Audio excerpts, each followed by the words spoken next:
Today, I am joined by the head coach of the University of Missouri men's rugby team, Don Corwin, as well as the Missouri Rugby Alumni Association's president, Chuck Bruder.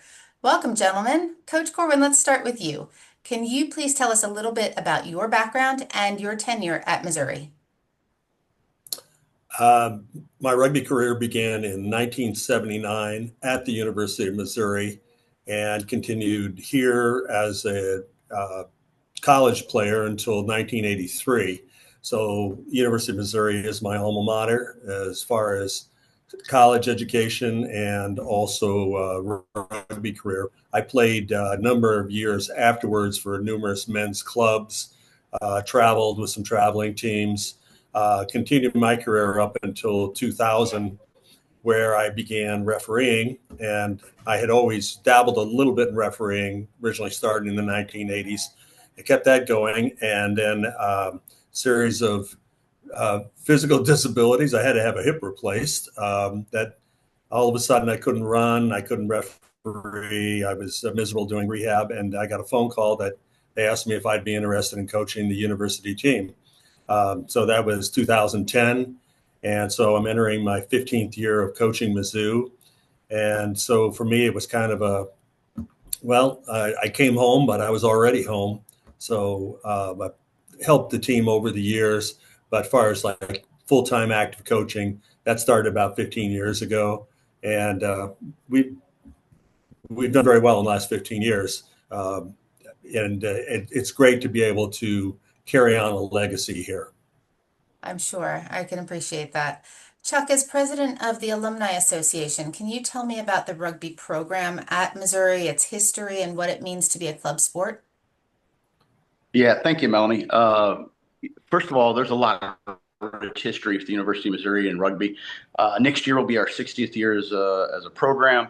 Um, it is a very inclusive, broad program from pulling from in-state to out-of-state. We've had international players that have come over and played over the years. Um, Over the tenure, we've had four coaches over those 60 years, which the majority of them, Don has heralded the last 15 years at the University of Missouri in building a program that was inclusive, building the team, and really focusing and ensuring that they're there for scholarship as well, too, because obviously they got to maintain their grades. Over the years, we've made many national runs.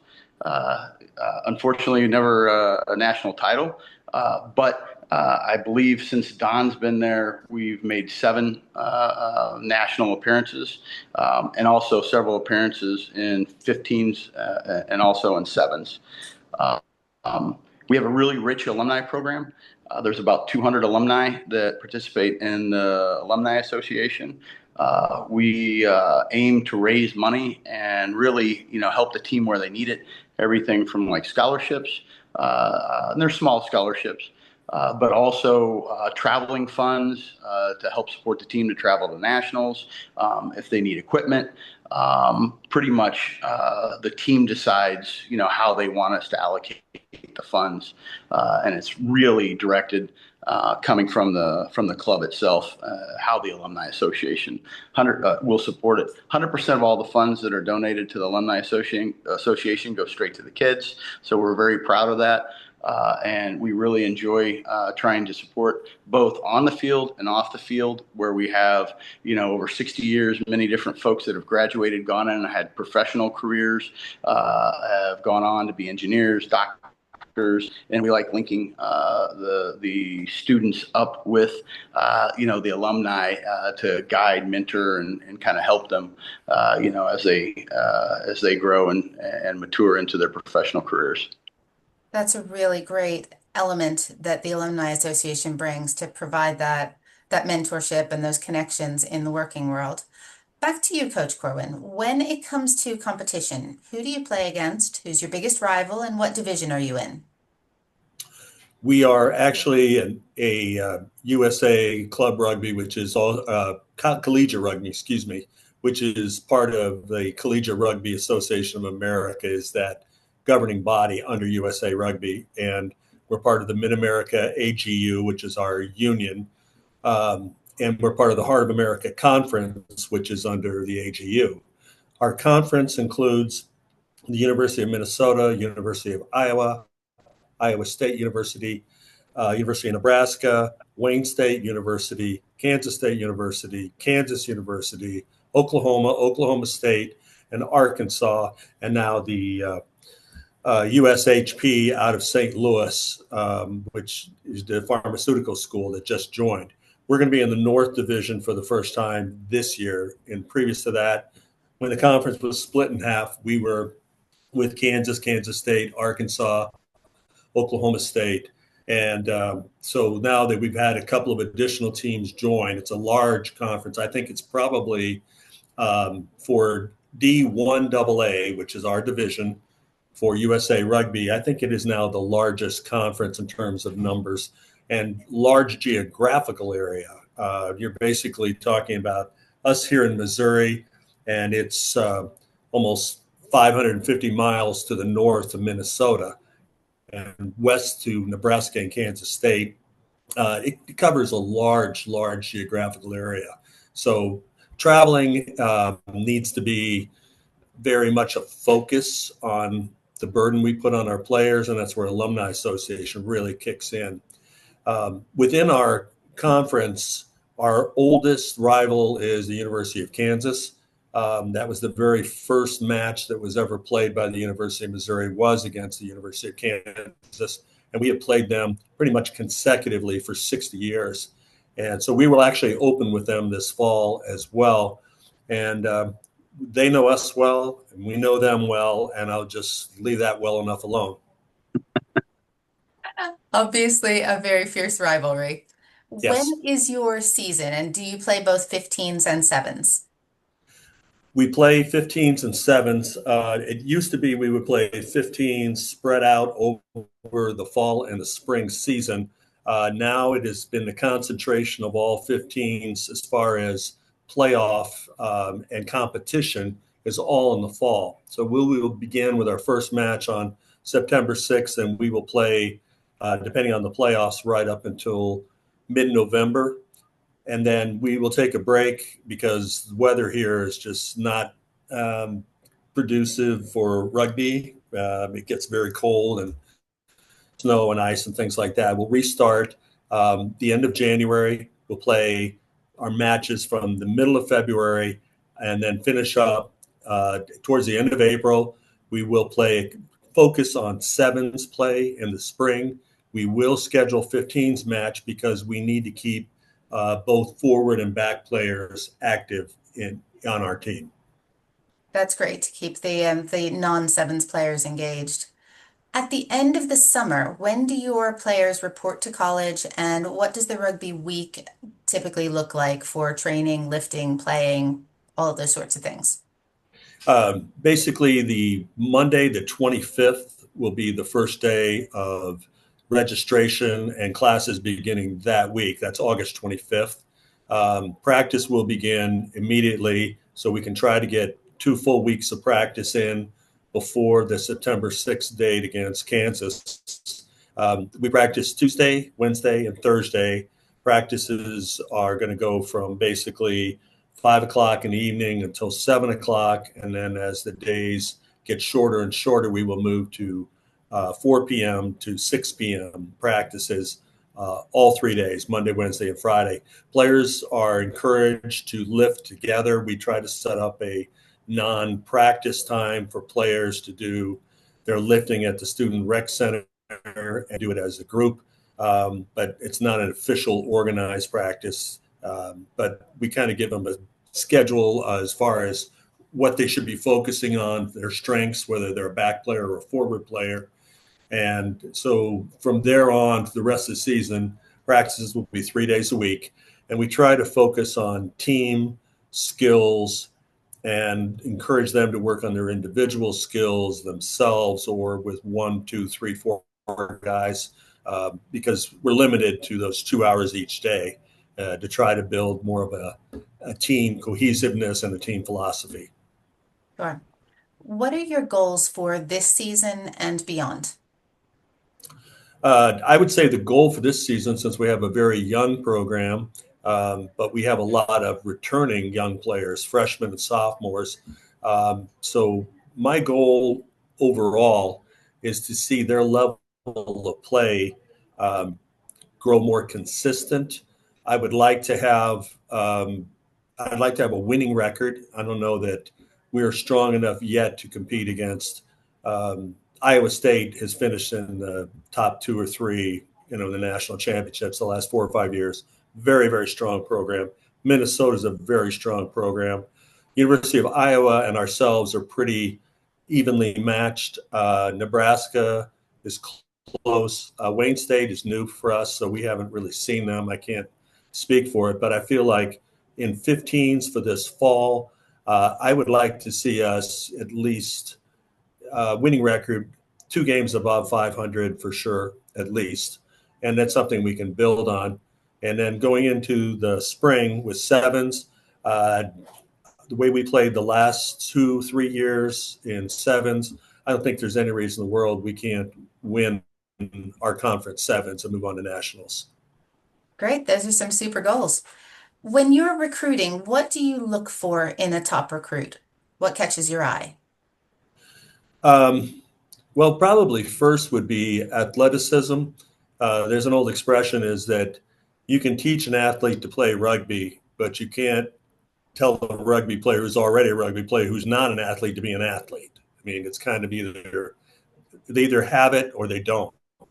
That doesn't mean that somebody can't develop more athletic when they have rugby intelligence. Rugby intelligence is a very important factor. Having experience is very important as well. But when you come right down to it, at the college level, the speed of the game, the strength of the players, athleticism has a lot to do with it if you can get them on board with a rugby mentality. Great. And what is the role, or what do you see as the role of international players on the Missouri rugby team? Experience and culture, because the culture that they grow up in, whether it's the local club teams, professional teams, national teams, and that is a big focus over here. Focus is on NFL or the college football programs. Over there, rugby is number 1 or 2 in a lot of their countries for prominence and for attention by both the media and everything else. So there's a culture there that they can bring with them as well. Now, Coach Corwin, thank you for sharing that. I'd like to switch back to Chuck for a minute. And Chuck, can you share with us a little about how scholarships work at Mizzou? Sure, absolutely. The scholarship program is solely funded through the alumni and through the Missouri Rugby Alumni Association. Fundraising, constantly hitting up the alumni with the intent at the beginning of each semester to advertise and put out applications for the scholarships. We have a board that goes through and looks through the submissions for that. We'll take a vote on it, and normally it'll be $2,000 to $3,000. It's not a large scholarship, but it's a little bit to help. We also balance that need of scholarships with the weight of the ask from the rugby team. If they're wanting more equipment, if they're wanting more travel money, things along those lines, we try to balance how much we put out in scholarships with what the actual desire and need of the team and the coach are to build a program. Sure. And in addition to that, I would add that the university itself also has academic scholarships that can defray costs. 100%. Great. Coach Corwin, could you tell me a little bit about women's rugby at the University of Missouri? They actually have a decent number of players, and they've grown in the last few years. It's kind of women's rugby history goes back to the 1970s here, and it's got a long history. In fact, they had one U.S. Eagle women's player that came from the program as well, historically, going back to a player in the 1980s. But it can tend to be kind of waxing and waning in terms of the amount of players that they're able to recruit and retain. And I think part of the problem is they haven't really had a coach that has been consistent year after year after year. But they now have a consistent head coach. He's been the head coach for the last 2, maybe 3 years, and she's local, which helps. And she's building a good program. She's got good rugby knowledge as well, and we intend to do more expansion of rugby in general across both the men's program and the women's program as well. We think that the two complement each other, will help can help each other completely in terms of as far as responsibility back to the university as a club sport. We would rather do it with a combined effort rather than competing against each other. We will definitely help each other. Great. And Chuck, what do you think are the best things about the University of Missouri? What is it known for academically, or anything else you want to share? Sure. The university has great academic programs. They have a world-class journalism school. They have world-class engineering with several different specialties in engineering. There's a lot of tradition and history, at the University of Missouri, whether it's in the athletic departments. From basketball, they have a very good softball team. A lot of people don't realize that run year after year nationally. So there's a lot of heritage and culture that draws all types athletics to the University of Missouri, as well as world-class programs in the engineering and journalism school. But I would tell you that one of the greatest experiences about the University of Missouri is the people that it draws. It tends to be a very inclusive environment. It tends to be very welcoming. Missouri tends to be a very friendly place to live. And the other nice thing about the University of Missouri is its location in Columbia, Missouri. It's right in the middle of the state. Right between St. Louis and Kansas City, so it has a draw that comes from when we're looking at internal to the state, from two of the largest population centers in Missouri, but it also draws from like Chicago, a large reciprocal program in Illinois and the University of Missouri, where they have in-state tuition. So there's a lot of cross culture that comes in. So I would tell you that it's a very large school. I'd say upwards of 28,000, 26,000, including grad students. Be a little bit more. My numbers may be a little bit, off, but it still has that small feeling about it. But it is a large population of students with a lot of opportunities, both educationally and athletically. Great, thank you. And Coach if I Corwin. could add, something on the academic side, medicine, nursing, school of health professions is huge here, and the medical school here. There's a lot of people who come here for postgraduate studies in all those fields that have to do with, and also veterinary medicine as well. And the agricultural school is one of the original founding schools of the university, and that includes ag engineering, ag economics, and ag research and development. So that's still a big part of this school, also as a land-grant university. And have you had graduate students on your rugby team, or would you be open to having graduate students on your rugby team? Yes. We have had graduate students over the years, many, many times. In fact, just graduated. One of them just got his master's, who played for us this last couple of years. And he had originally come from Australia, and he had finished his undergrad. He had not yet finished his undergraduate work, excuse me. So then he came here to finish that. You can play college rugby under the CRAA, USA Rugby, and you can play up until the age of 25 or 7 total years, whichever comes first. So there's eligibility. That way you can include people who come out of the military, who did not go to school right out of high school. They did their stint in the military or Peace Corps or something like that. We've had those kinds of players. They don't enter as undergraduates till they're 22 years old, so they can still get at least 3 more years playing experience. Yeah, eligibility for rugby is quite generous compared to a lot of sports. It's really inclusive, but I guess that's still reflective of rugby and how inclusive it is as a sport as well. Yes. Well, And sorry, one go other ahead. thing to add on that too, also, is military. So there's a lot of people who come to play, who have played for us, who played in the military, played in the Army, played in the Marines, Navy, what have you. So a lot of them come to us, and they're great to have because there's a maturity level that's already there. They come with some rugby experience. Sometimes they're married and finishing graduate school, and they're a joy to have on the team. I bet they are. Well, thank you, Coach Corwin, and thank you, Chuck. It is terrific to see such support from the Alumni Association, and it certainly bodes well for the future of the rugby club.